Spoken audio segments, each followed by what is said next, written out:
18 years ago, on a bright, clear-skied September morning, without warning, our nation was attacked. Many of us probably remember where we were on that horrible day. I had that morning off. I was at home with my nearly 2-year-old daughter. We didn't have the TV on. We had a couple of gentlemen at the house. I was getting a brand new furnace on that day. What would be normally a couple-hour installation turned into an all-day event as those men would take time off from installing our new furnace to run into the other room so we could see what was going on the television. So I had 2 phone calls that morning. The first was early. It was from a neighbor, and she said, "Joni, do you have the TV on?" And I said, "Well, no, Wanda, I don't. What's going on?" She said, "Joni, you just need to turn the TV on." So I did.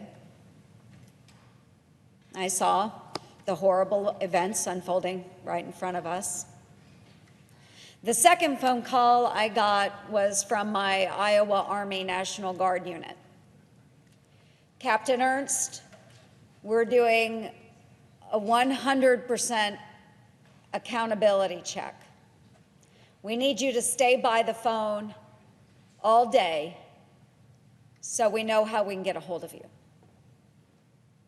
100% accountability.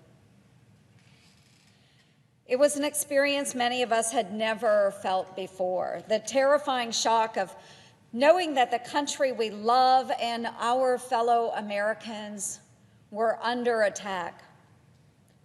Mr. President, our adversaries sought to tear us apart by their cowardly acts, but instead, they brought us together as Americans. For in those terrible moments, we also saw the very best of our country. The firefighters, the police officers, the first responders, and the ordinary citizens who courageously put their lives on the line to save countless others. On that day, as individuals and as a nation, we came together in a unique way, and we also made a pledge to never forget. To never forget the nearly 3,000 victims and the families that they left behind. To never forget the heroism of both our first responders and those everyday men and women who selflessly acted to save lives. To never forget the importance of defending our homeland and the great democratic principles that we stand for. It's a pledge I personally take very seriously, and it's why I've organized this event for my colleagues to come to the floor today and to share their memories and thoughts on today, this 18th anniversary of the September 11th terrorist attacks.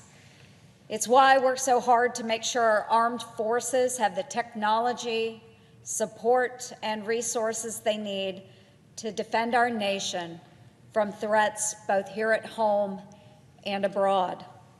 It's why I co-sponsored and helped to finally get signed into law a permanent reauthorization of the September 11th Victim Compensation Fund, keeping our nation's promise to support the first responders who continue to sacrifice their health and even their lives from their work in the post-9/11 recovery efforts. And it's why we should never, ever take our nation and our freedoms for granted. Mr. President, I am one, just one, of the millions of Americans keeping that promise to never forget.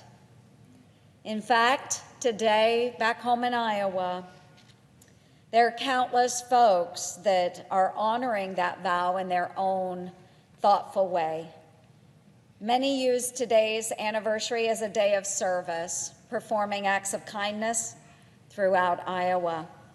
Others come together with their communities to honor and remember those who were lost.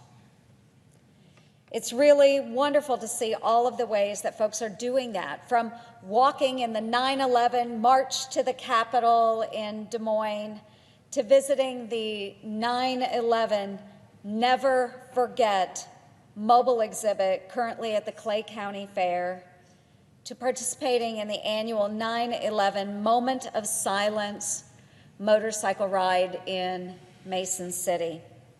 And for some of our fellow Iowans, today will be spent remembering loved ones lost in the attack.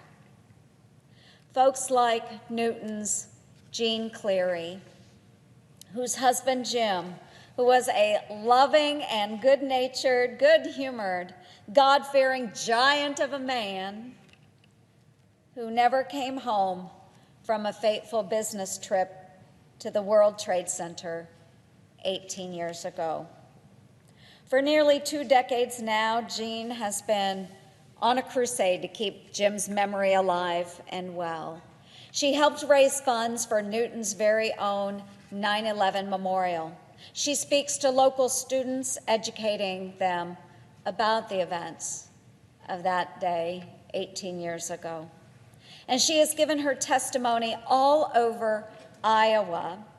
And for folks in Iowa, they've probably seen her driving across the state. She has a pretty special license plate which reads NVR4GT. Never forget. Today and every day, Iowans are keeping that sacred promise. We will always remember Jim Cleary and the nearly 3,000 others who lost their lives that tragic day. We will always honor the heroes who selflessly sacrificed and saved countless lives.